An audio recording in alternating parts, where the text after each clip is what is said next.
Brothers and sisters, today I'm going to show you what to do when you first install Obsidian. I'm also going to show you how I use the plugins Commander, Quick Add, and Data View, which we are going to install today, and hopefully there's no problems with my voice recording. Okay, so when you first install Obsidian, you're going to see, you're not going to see all this. You're going to see this, maybe like this, something similar to this. And we're going to first go to the settings, and we're going to, well, first of all, this is on. Turn it off. You will thank me later. We're going to look at the themes here. For that, you go to Appearance in the menu, and then you go to Manage. And after it's done loading, you can see things. Alright, so here are all the themes.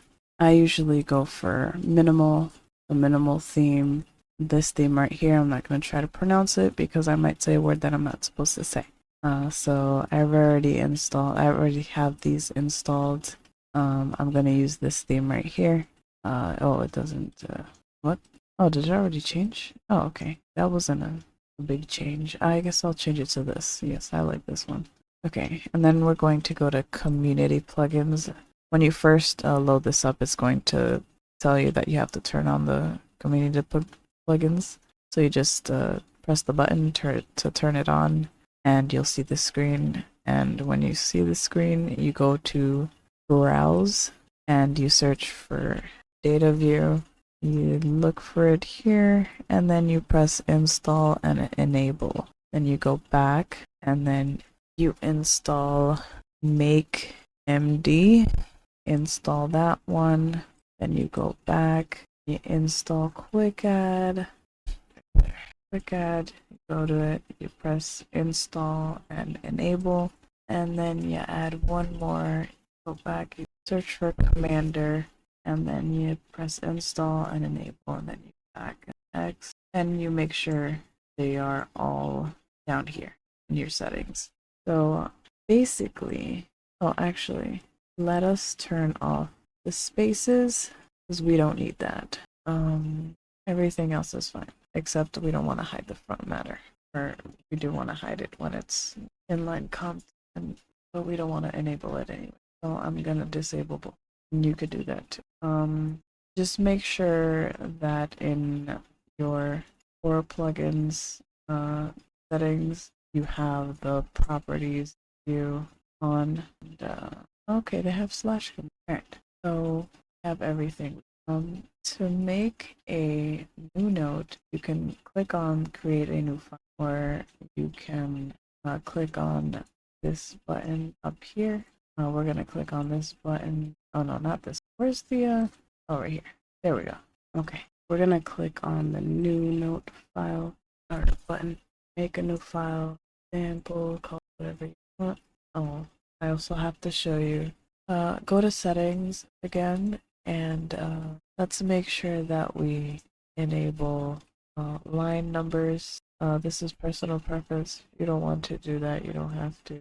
But I like having them on. So you go to I think you go to Appearance. No, go to Editor, I think, and then you go to Show Line Number and make sure this is turned on. I also don't like the indentation guides, so you might want to turn that off. I don't think most people don't like seeing those, so you can turn them off if you want to. Again, it's up to you. Also, while we're here, change this. It's going to be on live preview by default. Change it to source mode. It just makes things easier. Although some would argue that live preview would be easier. And basically what live preview is this. So this is how you do a heading. So heading right here. And instead of, well, when we make a heading, we click away and it automatically turns into a heading. Make a subheading. This is a heading 2. It's just going to automatically render. But if we have it on source mode, while in edit mode, it's going to display all the things. And then to have it actually, you know, know the things, we have to go to reading mode, which I think it's much easier this way. Again, it's up to you whether you want to do it the other way or not. So we're going to, we're going to add a new, a button to the file editor, which is right up here. There's a, when you install the Commander plugin, it adds little hidden plus signs, so you can add buttons directly from the UI. On the left side, you're going to see the ribbon area, and that's right here. This button right here is the command palette. These are all the commands that you have, and you probably have some that are not shown. These are just the things that allow you to quickly do things inside of Obsidian. So if you want to add an internal link, you would put your cursor here, you would open up the command palette. I know there's a hotkey for it, but we're gonna just do that way. Then we're going to add internal link, do that, and it adds a link for you.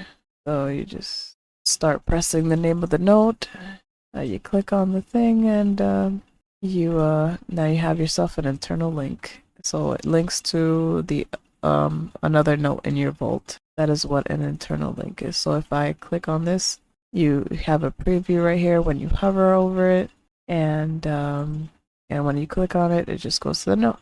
There we go.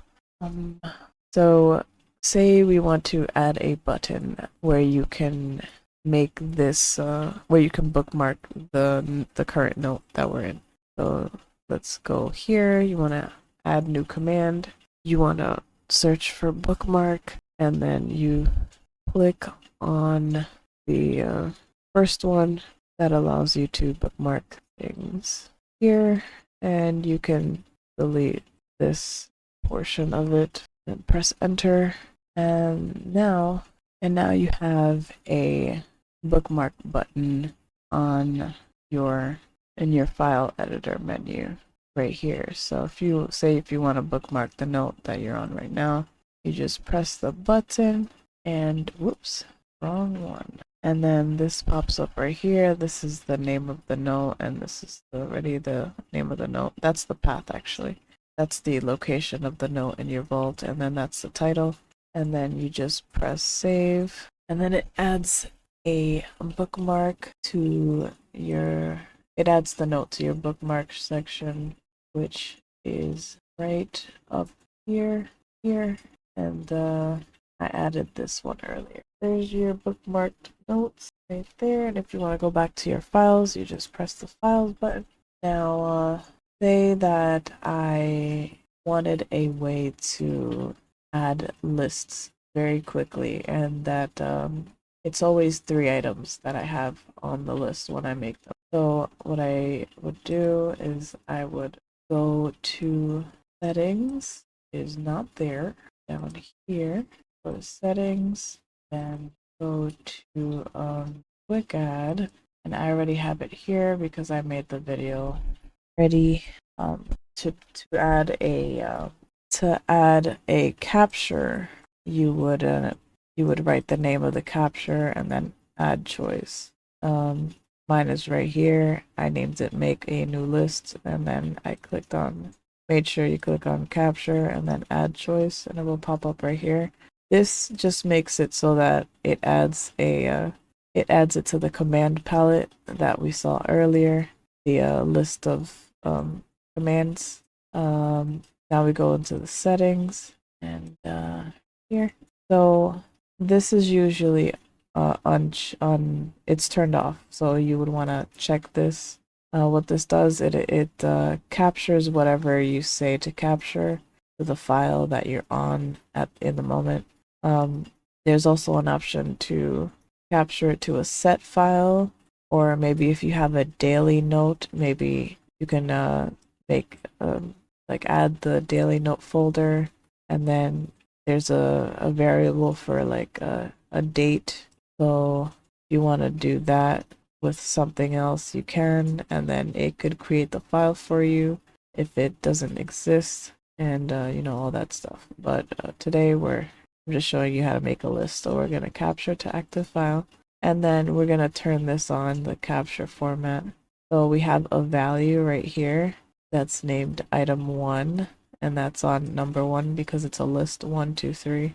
So this is item 1, this is value item number 2, and this is value item number 3. You're going to see what that does in a little bit. We're going to exit this. We're going to exit this. I'm going to delete that there. Then we're going to go up here, and we want to add the button up here.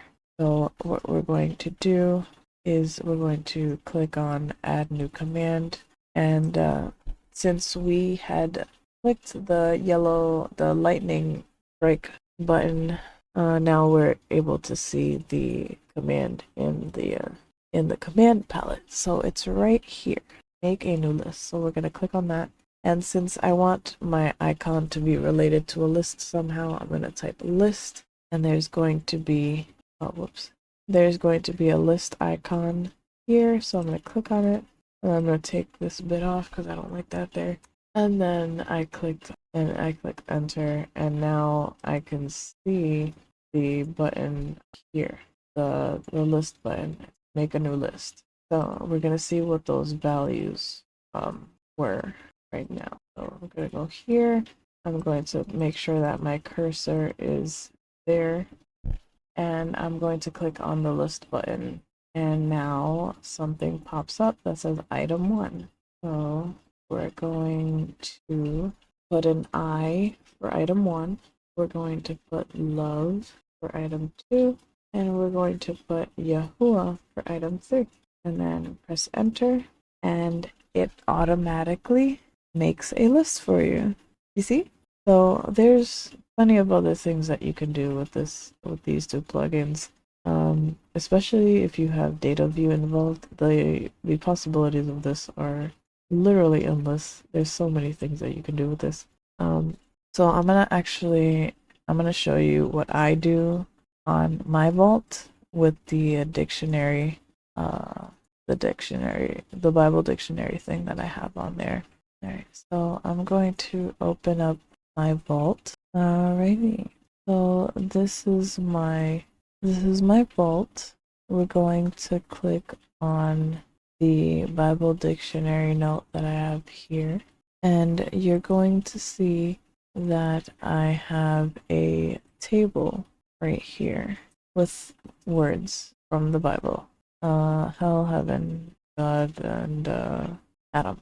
So all these words are separate notes. This is one note, this is another note, this is another note, and this is another note. And the only reason that they're listed on here is because they all have a similar thing in common, that I have the data view query set to grab.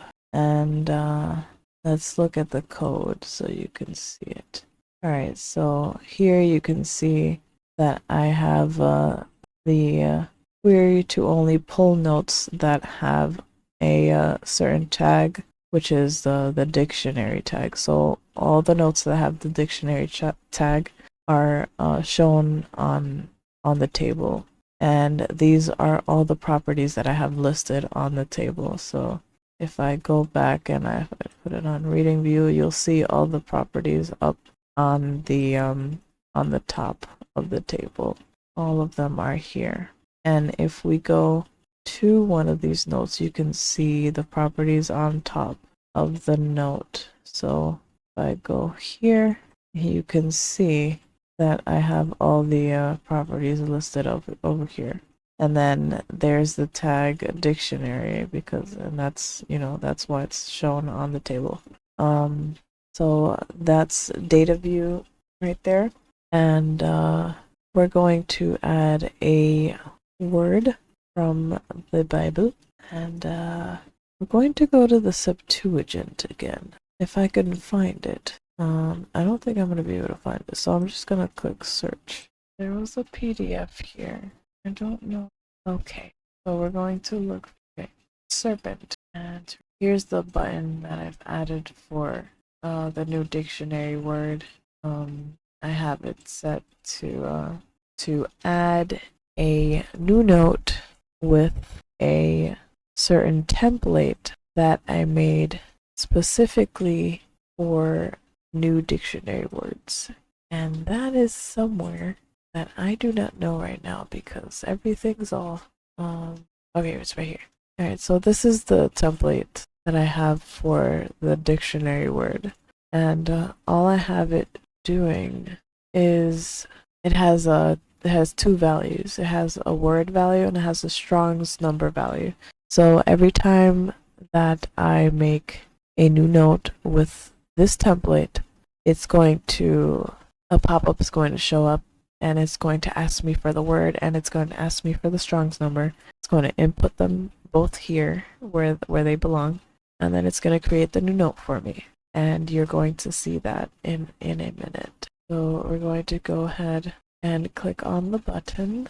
So you see, I also have it set to ask me which folder I want it in. And since there is no S folder, I am just going to put it in the dictionary folder and add the S folder later on and then move the note to the folder. But if I had a word with starting with a letter that's in here, I would just click on the folder. But alright, so it's asking me for the word. So the word is serpent. Strong's number, I'm not sure, so we're gonna search that up real quick on Blue Letter Bible. I like using that website for these things. We're going to go to the serpent letter Strong's Nakash. Yes. Alright, so Strong's number H5175. We're going to put that in here, and as you can see, it created a new note with the word and the Strong's number. At the moment, I do not know why it adds the quotation marks. It's not supposed to do that, but it doesn't make it not work. Like it still works. It still works and everything. Like if I go to the Bible dictionary note, it still has the word serpent, and it still has the Strong's number without quotation marks. So it's not a big issue, but I'm gonna have to figure it out because I don't like seeing the quotation marks there.